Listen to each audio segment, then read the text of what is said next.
नमस्कार। आज की कहानी है the temple tiger and other maneaters of Kumaon. और इसके राइटर भी हैं जिम कॉर्बेट। उन्होंने इस किताब को लिखा है। इसकी पहली कहानी है टेम्पल टाइगर की। जिम कॉर्बेट लिखते हैं, जो लोग हिमालय के ऊपरी क्षेत्रों में कभी नहीं रहे हैं उनके लिए यह कल्पना करना भी मुश्किल है कि वहां के लोग दूर दूर बसी हुई छोटी बस्तियों में अंधविश्वास के घुटन भरे माहौल में कैसे रहते हैं। ऊंचे पर्वतों में रहने वाले साधारण अशिक्षित लोगों के अंधविश्वासों और नीचे कम ऊंचाई वाले स्थानों में रहने वाले सभ्य पढ़े लिखे लोगों की मान्यताओं को विभाजित करने वाली रेखा इतनी बारीक है कि यह सुनिश्चित करना कठिन हो जाता है कि कहाँ पर यह समाप्त होती है, कहाँ से यह शुरू होती है। इसलिए यदि आप इस कहानी के उन पात्रों के भोलेपन पे हंसने के लिए विवश होंगे जिनके बारे में मैं बताने जा रहा हूं, तो मैं आपको एक क्षण के लिए रुकने को कहूंगा। फिर मैं आपसे ही अपनी कहानी में उल्लेखित अंधविश्वास और जिस आस्था और विश्वास के साथ आपका लालन पालन हुआ है उसके बीच के अंतर को स्पष्ट करने का प्रयास करने हेतु कहूंगा। केसर की लड़ाई यानी कि पहले विश्व युद्ध की लड़ाई के कुछ समय बाद रॉबर्ट ब्लेयर्स और मैं शिकार खेलने के लिए कुमाऊं के अंदरूनी क्षेत्रों में गए। शिकार खेलना मतलब शिकार करना ही है। उसे भी एक खेल कहा जाता है, हंटिंग को भी। हंटिंग एक स्पोर्ट है।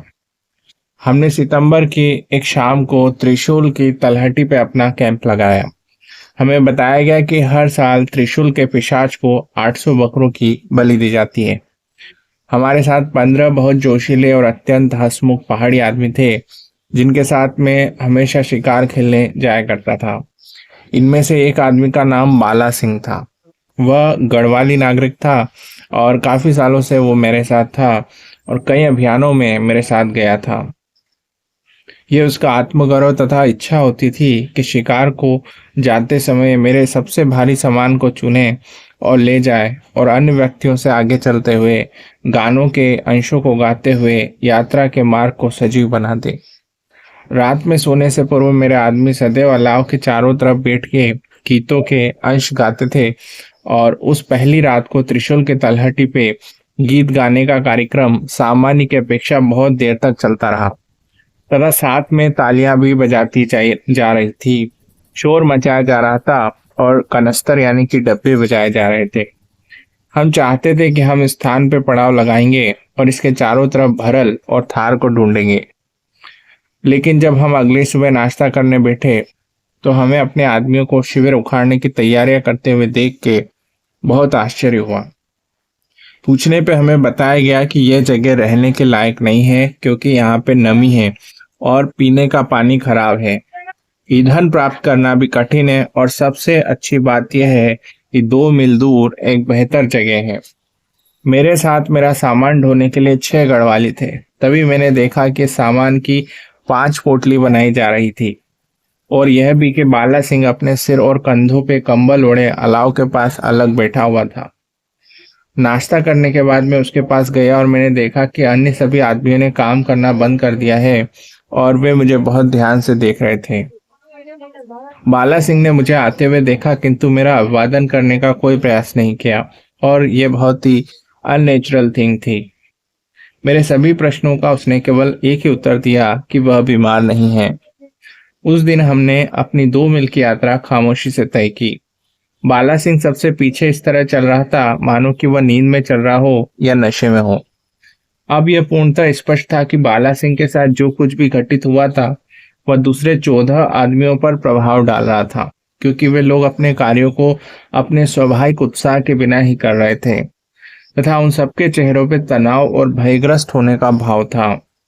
जब 40 पाउंड का वह तंबू लगाया जा रहा था जिसमें रॉबर्ट ब्लेयर्स और मैं रहते थे, मैं अपने गढ़वाली साथी माधो सिंह को, जो मेरे साथ 25 सालों से था, अलग लेके गया और उससे पूछा कि बाला सिंह के साथ क्या गलत हुआ है। अनेक बहकाने तथा टालने वाले उत्तरों के बाद अंततः मैंने माधो सिंह से सारी बात जान ही ली जो संक्षिप्त और सीधी थी। पिछली रात को जब हम अलाव के चारों ओर बैठकर गा रहे थे, माथुर सिंह ने कहा, तभी त्रिशूल का पिशाच बाला सिंह के मुंह में प्रवेश कर गया और उसने उसे निगल लिया। मोती सिंह आगे बताते हैं कि उन्होंने बाला सिंह के अंदर से पिशाच को बाहर खदेड़ने के लिए बहुत शोर मचाया और टीन के डब्बे बजाए, परंतु वो ऐसा करने में सफल नहीं हो सके थे और अब इस बारे में कुछ भी नहीं किया जा सकता था। बाला सिंह सबसे अलग बैठा था और उसका सिर अभी भी कंबल से ढका हुआ था। वह इतनी दूर बैठा था कि दूसरे लोगों को नहीं सुन सकता था। अतः उसके पास जाके मैंने पूछा कि वह मुझे बताए कि पिछली रात को हुआ क्या था। काफी देर तक बाला सिंह मुझे व्यथित आंखों से देखता रहा और फिर निराशाजनक स्वर में उसने कहा कि अब यह बात किस काम की है साहब कि मैं आपको बताऊं कि कल रात को क्या घटा था, क्योंकि आप मुझ पर विश्वास नहीं करेंगे। क्या मैंने कभी तुम पर अविश्वास किया है? मैंने पूछा। उसने कहा कि नहीं, आपने कभी भी मुझ पर अविश्वास नहीं किया है, परंतु यह एक ऐसा मैटर है जिसे आप नहीं समझ सकेंगे। मैंने कहा कि चाहो मैं इसे समझ सकूं अथवा नहीं, मैं चाहता हूं कि तुम मुझे ठीक ठीक बताओ कि आखिर हुआ क्या था। एक लंबी खामोशी के बाद बाला सिंह बोला कि बहुत अच्छा साहब, मैं आपको बताऊंगा कि क्या हुआ था। आपको पता होगा कि हमारे पहाड़ी गीतों में प्रथा है कि एक आदमी गीत की एक पंक्ति गाता है और दूसरे उपस्थित लोग उसके साथ गाते हैं। अस्तु जब मैं पिछली रात अपने एक गाने की पंक्ति को गा रहा था, तभी त्रिशूल का पिशाच मेरे मुंह में कूद गया। यद्यपि मैंने उसे बाहर निकाल फेंकने के लिए बहुत प्रयत्न किए, परंतु वह मेरे गले से फिसलता हुआ मेरे पेट में पहुंच गया। दूसरे लोगों ने पिशाच के साथ मेरे संघर्ष को होते हुए देखा, क्योंकि आग बहुत तेजी से जल रही थी और उन्होंने उसे शोर मचाकर और कनस्तर बचाकर भगाने का प्रयास किया, परंतु उसने कहा कि पिशाच नहीं गया। ये बात उसने सुबकते हुए बताई। अब वह पिशाच कहाँ है? मैंने पूछा। उसने पेट के गड्ढे पर हाथ रखकर बाला सिंह बहुत विश्वास के साथ बोला कि वह यहाँ है साहब, और मैं उसे हिलते डुलते हुए महसूस कर रहा हूँ। रॉबर्ट ने वह दिन हमारे शिविर के पश्चिमी इलाकों का पर्यवेक्षण करते हुए बिताया था और एक थार को मारा था जो कि उसने बहुत संख्या में देखे थे। रात को भोजन करने के बाद हम देर रात तक बैठे और घटनाक्रम पर पुनर्विचार करते रहे।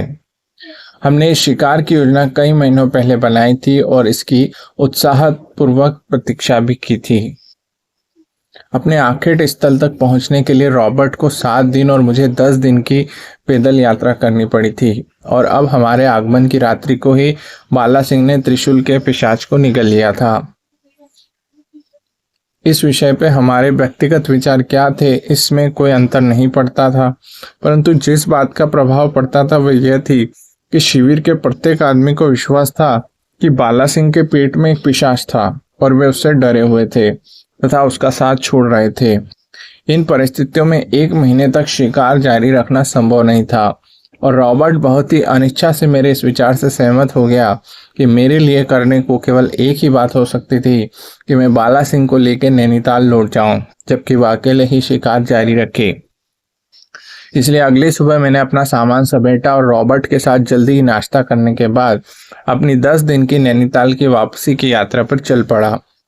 बाला सिंह एक 30 साल की उम्र के आदमी का आदर्श नमूना था जिसने नैनीताल को जिंदगी की खुशियों से भरपूर होते हुए छोड़ा था। अब वह चुपचाप लौट रहा था, जिसकी आंखों में विकृत दृष्टि थी और जिसमें जीवन के प्रति सारी दिलचस्पी समाप्त हो गई थी। मेरी बहनों ने, जिनमें से एक डॉक्टर रह चुकी थी, उसके लिए वह सब कुछ किया जो वह कर सकती थी। उसके दूर और निकट के दोस्त उससे मिलने आए, परंतु वह अपने घर के दरवाजे पर चुपचाप बैठा रहा था और तब तक नहीं बोलता था जब तक कि उससे बातचीत नहीं की जाए। नैनीताल के सिविल सर्जन कर्नल कुक, जो कि एक अनुभवी डॉक्टर थे तथा हमारे परिवार के घनिष्ठ मित्र भी थे, मेरे अनुरोध पे बाला सिंह को देखने आए थे। एक लंबी और कठिन जांच करने के बाद उनका निर्णय था कि बाला सिंह पूर्ण शारीरिक स्वस्थ स्थिति में हैं और वे उस आदमी की उदासी के बारे में कोई कारण नहीं बता सकते हैं। कुछ दिनों बाद मेरे मस्तिष्क में एक विचार आया। उस समय नैनीताल में एक प्रसिद्ध भारतीय डॉक्टर रहता था, अतः मैंने सोचा कि यदि मैं उससे बाला सिंह की जांच करवाऊं और उसके द्वारा जांच करने के बाद उसको पिशाच के बारे में बताऊं और उससे रिक्वेस्ट करूं कि वह बाला सिंह को आश्वस्त करे कि उसके पेट में कोई पिशाच नहीं है, तो इस तरह वह उसके कष्ट से उसको मुक्ति दिला देगा, क्योंकि एक हिंदू होने के अलावा वह एक पहाड़ी व्यक्ति भी था।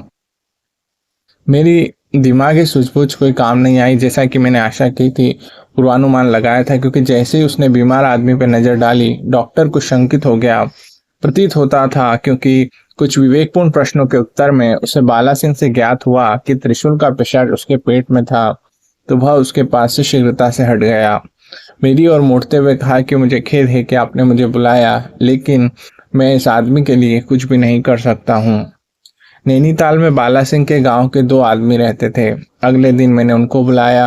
उनको मालूम था कि बाला सिंह के साथ क्या गलत हुआ था, क्योंकि वो उसे देखने अनेक बार आ चुके थे और मेरे अनुरोध पर वे उसे उसके घर ले जाने को सहमत हो गए। अगली सुबह मार्ग का यात्रा खर्चा दिए जाने के बाद तीनों आदमी अपनी 8 दिन की यात्रा पर निकल पड़े। 3 सप्ताह बाद दोनों आदमी लौटे और अपनी खबर मुझे सुनाई। बाला सिंह ने वह यात्रा बिना किसी कठिनाई के पूर्ण की थी। उसके घर में आगमन की रात में, जब उसके रिश्तेदार और दोस्त उसे घेरे हुए थे, उसने अचानक ही घोषणा की कि पिशाच चाहता है कि उसे त्रिशूल जाने के लिए स्वतंत्र कर दिया जाए, और एक ही उपाय है जिससे इसको पूरा किया जा सकता है, वह यह है कि मैं मर जाऊं, यानी कि बाला सिंह। मुझे सूचना देने वाले बताया कि इतना कहकर बाला सिंह चुपचाप लेट गया और मर गया, और अगली सुबह हमने उसकी अंत्येष्टि में सहायता की। तो इस तरह से जो मोती सिंह था वो मर गया, और उसका विश्वास था कि उसके पेट में त्रिशूल का राक्षस था, और उससे कहा था कि उसकी मुक्ति का एक ही मार्ग है, मृत्यु, और वो लेटा और मर गया। इसके बारे में जिम कॉर्बेट कहते हैं कि मैं आश्वस्त हूँ कि अंधविश्वास एक मानसिक रोग है, मेंटल इलनेस है। इसी तरह जैसे कि खसरा एक व्यक्ति अथवा एक समुदाय पे संक्रमण कर देता है, परंतु दूसरों का निरापद छोड़ देता है। मैं इस कारण से कोई श्रेय लेने का दावा नहीं करता हूँ कि हिमालय के ऊपरी क्षेत्रों में रहते समय मैं उस प्रकार के अंधविश्वासों के विषाणु से संक्रमित नहीं हुआ हूँ जिसके कारण बाला सिंह मरा था, परंतु यद्यपि मैं दावा करता हूँ कि मैं अंधविश्वासी नहीं हूँ। यहाँ पे मैंने कहीं उसे मोती सिंह कहा था, सॉरी, उसे इसमें करेक्शन है, वो बाला सिंह था। तो कॉर्बेट लिखते हैं कि मैं पहाड़ों पे रहा, लेकिन मैं ये दावा नहीं कर सकता हूँ कि मैं अंधविश्वासी नहीं हूँ, किंतु मैं उस अनुभव के बारे में कोई भी स्पष्टीकरण नहीं दे सकता हूँ जिसको मैंने एक डाक बंगले में चंपात के शेर का शिकार करते समय महसूस किया था। देखो, जिम कॉर्बेट के बारे में भी बहुत सारी ऐसी घटनाएं हैं, लोग बताते हैं, फॉलोअर्स बताते हैं कि उन्होंने भी कई बार जंगल में शिकार के समय जाते हुए पैरानॉर्मल एक्टिविटी को महसूस किया था। तो यहाँ पे वो ये कह रहे हैं कि मैं दावा नहीं कर सकता हूँ कि मैं अंधविश्वासी नहीं हूँ, किंतु मैं उस अनुभव के बारे में कोई भी स्पष्टीकरण नहीं दे सकता। उनका एक एक्सपीरियंस था जिसको मैंने एक डाक बंगले में चंपावत के शेर का शिकार करते समय महसूस किया था, और वह चीख जिसको मैंने वीरान थाक के गांव की ओर से आते हुए सुना था। ये चीख जो था, ये हमने थाक मिनिटर में आपको एक कहानी सुनाई थी कि जब वो शिकार पे बैठे हुए थे तो थाक का जो गांव था वो वीरान हो गया था, वहां पे कोई इंसान नहीं रहता था। उसके बाद भी उनको एक चीख सुनाई दी थी, और जब गांव वालों से पूछा गया जो कि बाहर कहीं रह रहे थे आसपास में, उन्होंने कहा कि नहीं, गांव में तो कोई गया ही नहीं है, शेर के आतंक के कारण पूरा गांव खाली है। तो गांव में से एक भयानक चीख आई थी, उसके बारे में कोई एक्सप्लेनेशन नहीं दे सकते हैं जिम कॉर्बेट, ऐसा वो बता रहे हैं। और डाक बंगले में वो रुकते थे, चंपावत के मेनीटर को जब वो मारने गए थे तो डाक बंगले में वो रुके थे, और वहां पे जो उनका एक्सपीरियंस था उसके बारे में भी उनको कोई एक्सप्लेनेशन वो नहीं दे पाते हैं, इसलिए वो खुद के अंधविश्वासी नहीं होने का दावा नहीं करते हैं। और न ही मैं अपनी बार बार की उन असफलताओं के बारे में कोई स्पष्टीकरण दे सकता हूँ जब मैं अपने जीवन के सबसे रोचक शेर के शिकारों में से एक में व्यस्त था। ऐसा ही एक एक्सपीरियंस है उनका, एक इंटरेस्टिंग, एक रोचक शिकार था उनका जिसका मैंने कभी आनंद लिया था और जिसका मैं अब आपसे वर्णन करूंगा। ये किसकी बात हो रही है? टाइगर, टेम्पल टाइगर की। जो कोई भी देवी धुरा गया हो वह उस दृश्य को कभी नहीं भूल सकेगा जो देवी पहाड़ी की चोटी पे बनाए गए विश्राम गृह से दिखता है। जिसने इस विश्राम गृह को बनाया है वह निश्चित रूप से ऐसे दृश्यों का प्रेमी रहा होगा। 3 कमरों वाले छोटे गृह के बरामदे से पहाड़ सीधी खड़ी ढाल से होके पनार की घाटी में जाता है। इस घाटी के ऊपर पहाड़ियां चोटी दर चोटी ऊंची उठती है, जब तक कि वे उस शाश्वत हिम श्रृंखला से नहीं मिल जाती है जो वायुयान के आविष्कार से पहले भारत और उसके भूखे उत्तरी पड़ोसियों के बीच अगम्य अवरोधक का कार्य करती थी। कुमाऊं के प्रशासनिक मुख्यालय नैनीताल से एक अश्व मार्ग देवीधुरा होते हुए लोहा घाट जाता है, जो कि उसके पूर्वी भाग का मुख्यालय था, और इस सड़क की एक शाखा देवीधुरा को अल्मोड़ा से जोड़ती है। मैं पनार के मैनीटर टाइगर का इसी बाद वाली सड़क के निकट शिकार कर रहा था, जिसके बारे में मैं आपको बाद में बताऊंगा। उसी समय मुझे उस सड़क के ओवरसियर ने, जो अल्मोड़ा जा रहा था, बताया कि बाघ ने देवीधुरा में एक आदमी को मार डाला है। अतः मैं देवीधुरा की ओर गया। देवीधुरा का पश्चिम पहुंच मार्ग कुमाऊं की सबसे खड़ी चढ़ाई वाले मार्गों में से एक है। जिस व्यक्ति ने सड़क की रूपरेखा बनाई थी, उसने सोचा होगा कि चोटी तक यथासंभव सबसे छोटे मार्ग से ही पहुंचा जाए, और उसने ऐसा टेढ़े मेढ़े मोड़ों से बचने के लिए ऐसा किया होगा, और अपनी सड़क को सीधे 8,000 फुट ऊंचे पहाड़ के मुख्य तक वो ले गया था। अप्रैल की गर्म दोपहरी में सड़क पे हाफ के चढ़ने के बाद मैं विश्राम गृह के बरामदे में बैठ के चाय के घुट पिए जा रहा था, और मेरी आंखें भव्य दृश्य से तृप्त हो रही थी। तभी मुझे देवीधुरा का पुजारी मिलने आया। अब जब 2 वर्ष पहले मैं चंपात के आदमखोर का शिकार कर रहा था, तभी मैं इस कृशकाय वृद्ध व्यक्ति का दोस्त बन गया था, जो कि एक बड़ी शिला के साय में स्थित एक छोटे मंदिर में अनुष्ठान करता था, और उस मंदिर ने देवीधुरा को एक धार्मिक स्थल बना दिया था। और मैं बताना चाहता हूँ कि उस असामान्य स्थल पे एक पुजारी भी रहता था।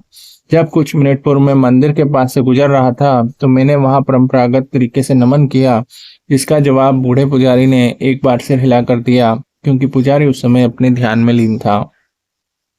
इन प्रार्थनाओं के पूरा होने पर पुजारी ने मंदिर और विश्राम गृह के बीच की सड़क को पार किया, और एक सिगरेट स्वीकार करने के बाद बरामदे के फर्श पे दीवार के सहारे अपनी पीठ टिका के सहज बातचीत करने के लिए बैठ गया। वह एक मिलनसार बूढ़ा व्यक्ति था, जिसके पास बहुत खाली समय था, क्योंकि मैं उस दिन जितना घूमना चाहता था उससे ज्यादा घूम चुका था।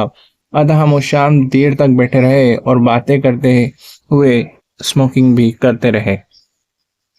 पुजारी से मुझे पता चला है कि मुझे सड़क के ओवरसियर ने पिछली रात देवीधुरा में नरभक्षी द्वारा कथित तौर पर एक आदमी के मारे जाने की जो सूचना दी थी, वो गलत थी।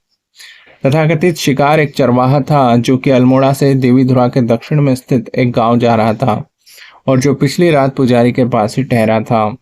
रात भोजन के बाद पुजारी की सलाह के विपरीत चरवाहे ने मंदिर के चबूतरे पे सोना पसंद किया। मध्य रात के आसपास जब चट्टान की छाया मंदिर के ऊपर पड़ रही थी, नरभक्षी रेंगता हुआ ऊपर आया और उस आदमी की टांग पकड़कर उसे चबूतरे से बाहर घसीटने लगा। एक जोर की चीख मार कर उठने के बाद आदमी ने निकट ही जल रही आग से एक सुलगती हुई लकड़ी का टुकड़ा उठाया और बाघ को पीट कर भगा दिया। उसकी चीख सुन के पुजारी और अन्य कई लोग उसकी जान बचाने आ गए, और सब लोगों ने टाइगर को, बाघ को भगा दिया। आदमी के घाव गंभीर नहीं थे, और मंदिर के निकट में स्थित एक दुकान के बनिए ने उनका थोड़ा सा उपचार किया। उसके बाद वो चरवाहा चला गया। पुजारी के कहने पे मैंने देवीधुरा में रहने का निर्णय लिया। मंदिर और बनिए की दुकान में प्रतिदिन आसपास के गांव के लोग आया करते थे। मैं जानता था कि ये लोग मेरे पहुंचने की खबर फैलाएंगे और बताएंगे कि मैं कहाँ मिल सकता हूँ, और उस क्षेत्र में होने वाले मानव अथवा जानवरों के शिकार के बारे में मुझे तत्काल सूचना देंगे। अब जब बूढ़ा पुजारी उस शाम को मुझसे विदा लेके जाने के लिए खड़ा हुआ, तो मैंने उससे पूछा कि क्या मेरे लिए उस क्षेत्र में शिकार खेलना संभव है, क्योंकि मेरे आदमियों ने बहुत दिनों से मांस नहीं खाया है और देवीधुरा में मांस की कोई दुकान नहीं है। तो उसने उत्तर दिया कि हाँ, यहाँ पे देवी शेर है। मेरे द्वारा उसे आश्वस्त करने पर कि मेरी उसके शेर को मारने की कोई मंशा नहीं है, उसने हंस के उत्तर दिया कि मुझे कोई आपत्ति नहीं साहब कि आप इस शेर को मारने का प्रयास करें, परंतु न तो आप और न ही कोई दूसरा इसे कभी भी मारने में सफल हो सकेगा। ये टेम्पल टाइगर की बात हो रही है। और इस तरह मैंने देवीधुरा के देवी शेर के बारे में सुना, जिसने मुझे अपने सबसे ज्यादा रोचक शिकार के अनुभव में से एक अनुभव से परिचित कराया जो मैं अब तक प्राप्त कर सका था। अब उनका क्या एक्सपीरियंस था इस टेम्पल टाइगर के साथ, वो यहाँ पे वो शेयर करेंगे। क्वाइट ऑफ उनको लगता है कि एबनॉर्मल पैरानॉर्मल है। देवीधुरा में अपने आगमन की अगली सुबह मैं लोहा घाट की सड़क पर नीचे यह सोच के गया कि मैं नरभक्षी की कुछ खोज खबर ले सकूं, उसके बारे में सड़क के निकट स्थित गांव से कुछ जान सकूं, क्योंकि टाइगर मंदिर में आदमी पे आक्रमण करने के बाद कथित रूप से उसी दिशा में गया था। विश्राम गृह में दोपहर के भोजन के लिए विलंब से लौटने के बाद मैंने अपने एक आदमी को अपने नौकर के साथ बातचीत करते हुए देखा। इस आदमी ने मुझे बताया कि उससे पुजारी से पता चला है कि मैं कुछ शिकार करना चाहता हूं, और उसने कहा कि वह मुझे एक ऐसे सांभर के बारे में बता सकता है जिसके सींग उतने बड़े हैं जितनी बांज के पेड़ की शाखाएं होती हैं। पहाड़ के सांभर के कुछ अवसरों पर बहुत बड़े सुंदर सींग उगते हैं। ऐसा एक सांभर कुमाऊं में कुछ समय पहले मारा गया था, जिसके सींग 47 इंच लंबे थे, और ऐसा ही एक बड़ा जानवर न केवल मेरे आदमी के लिए मांस उपलब्ध करा सकता था, बल्कि उससे देवीधुरा के सारे लोगों के लिए भी मांस प्राप्त हो सकता था। अतः मैंने उस आदमी से कहा कि मैं दोपहर के भोजन के बाद उसके साथ चलूंगा। कुछ महीने पहले मैं थोड़े दिन के लिए कलकत्ता गया था और एक सुबह में बंदूक बनाने की दुकान मेंटन में गया। दरवाजे के निकट कांच के शोकेस में एक राइफल थी। जब मैं इस हथियार को देख रहा था तब मैनेजर, जो कि मेरा पुराना दोस्त था, आगे बढ़ा और उसने मुझे सूचित किया कि यह राइफल, जो कि 275 बोर की थी और वेस्ले रिचर्ड्स द्वारा निर्मित थी, ये एक नया नमूना था जिसके निर्माता भारत के बाजारों में पहाड़ों में शिकार खेलने के लिए बेचने को उत्सुक थे। राइफल सुंदर थी और प्रबंधक को उसे खरीदने के लिए मुझे मनाने में थोड़ी ही परेशानी हुई, इस शर्त के साथ यदि वह मुझे पसंद नहीं आई तो मैं उसे वापस कर दूंगा। अतः जब मैं अपने ग्रामीण मित्र के साथ उस संध्या को उस जड़ाऊ को मारने को निकला, यानी कि सांभर को, जिसके सींग बांज की शाखाओं के बराबर बड़े थे, तब मैं अपने साथ अपनी एकदम नई राइफल ले जा रहा था। देवीधुरा के दक्षिण तरफ का पहाड़ उत्तर की अपेक्षा कम तीखी ढलान वाला है, और हम इस दिशा में बांज और जाड़ जंखाड़ के जंगल में लगभग 2 मील तक चले होंगे। जब हम घास के एक टीले पर पहुंचे जिससे नीचे घाटी का एक विस्तृत दृश्य दिखाई देता था, घाटी के बाईं तरफ घास के एक छोटे से क्षेत्र की तरफ इशारा करके मेरे गाइड ने मुझे बताया कि जड़ाऊ यानी कि सांभर घास के इसी क्षेत्र में सुबह तथा शाम को चरने आता है। यह क्षेत्र एक घने जंगल से घिरा था। उसने आगे बताया कि घाटी के दाहिने हाथ की ओर एक पगडंडी है जिससे वह देवीधुरा आता जाता है, और यही वह मार्ग है जिस पर वह प्राय दिखता भी है। जिस राइफल को मैं ले जा रहा था उसका विजन 500 गज के लिए निश्चित था, और लक्ष्य पर अचूक मार करने की गारंटी भी थी, क्योंकि पगडंडी और जड़ाऊ यानी कि सांभर के चरने के मैदान के बीच की दूरी केवल 300 गज की थी। अतः मैंने रास्ते के नीचे जाने और निशाना लगाने की प्रतीक्षा करने का निर्णय लिया। जब हम बातें कर रहे थे तभी मैंने अपने सामने बाईं तरफ आकाश में कुछ गिद्धों को मंडराते हुए देखा।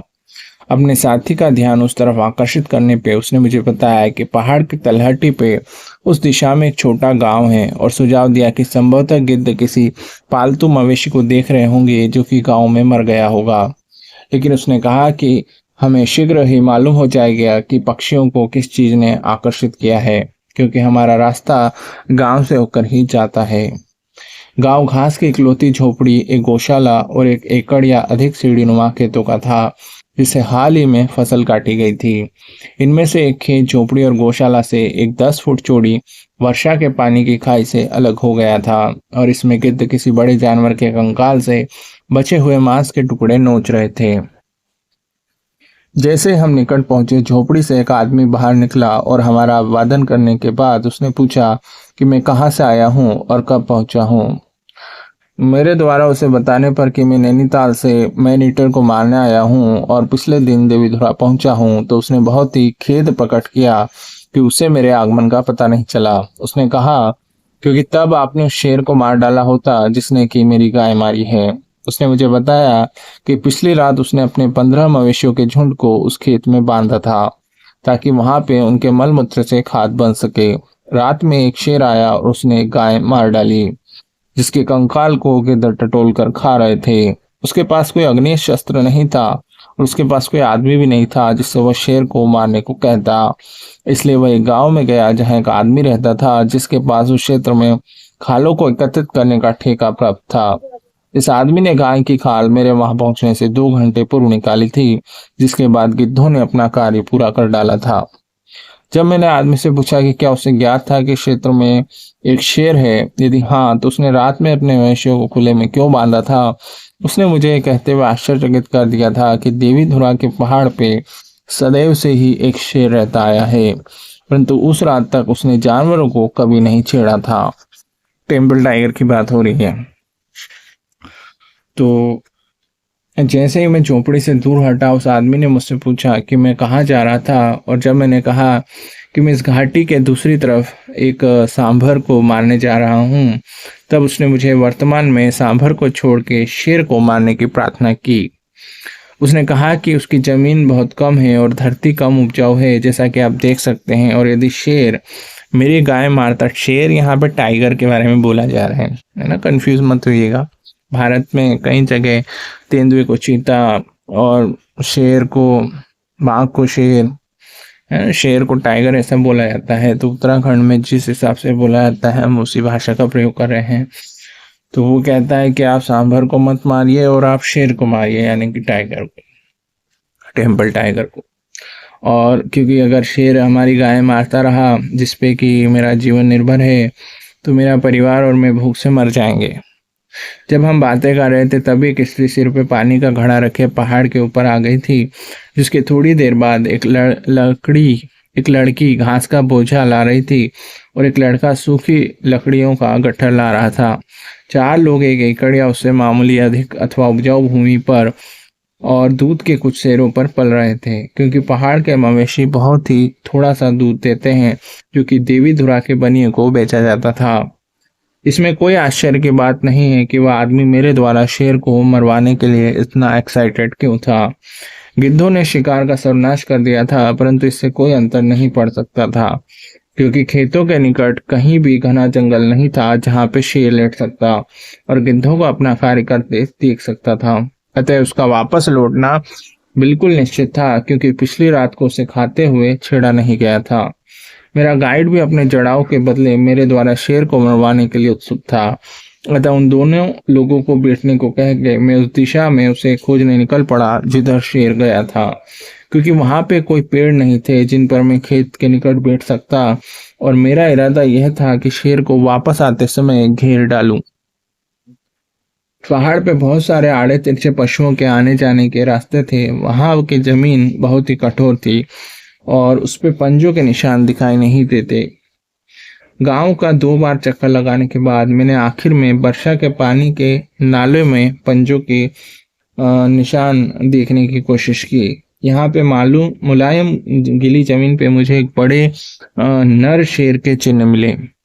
इन चिन्हों से पता चला कि शेर इसी नाली में ऊपर अपना भोजन करने के बाद गया था। अतः कुछ सीमा तक यह मान लेना सही था कि वह उसी मार्ग से वापस लौटेगा। नाले के किनारे और झोपड़ी की तरफ एक मुड़ा हुआ बोना बांज का पेड़ उगा था, जिसपे गुलाब की लता आच्छादित थी।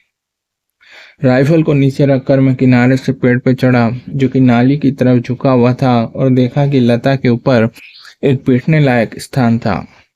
झोपड़ी में दोनों लोगों से पुनः मिलने के बाद मैंने उनसे कहा कि मैं विश्राम गृह में अपनी 500 बोर की 2 नाली भारी राइफल लाने वापस जा रहा हूँ, जिसमें परिष्कृत काला बारूद का प्रयोग होता था।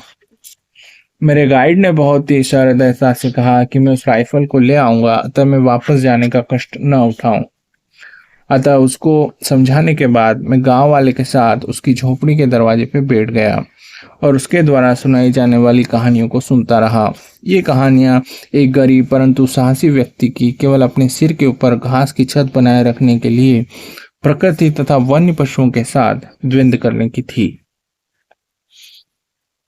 जब मैंने उससे पूछा कि उसने इस निर्जन स्थान को छोड़ क्यों नहीं दिया और अन्य जगह पर जीविका का साधन क्यों नहीं ढूंढा, उसने सीधेपन से कहा कि यह मेरा घर है। सूर्य अस्त हो ही रहा था जब मैंने 2 आदमियों को पहाड़ से नीचे झोपड़ी की तरफ आते देखा।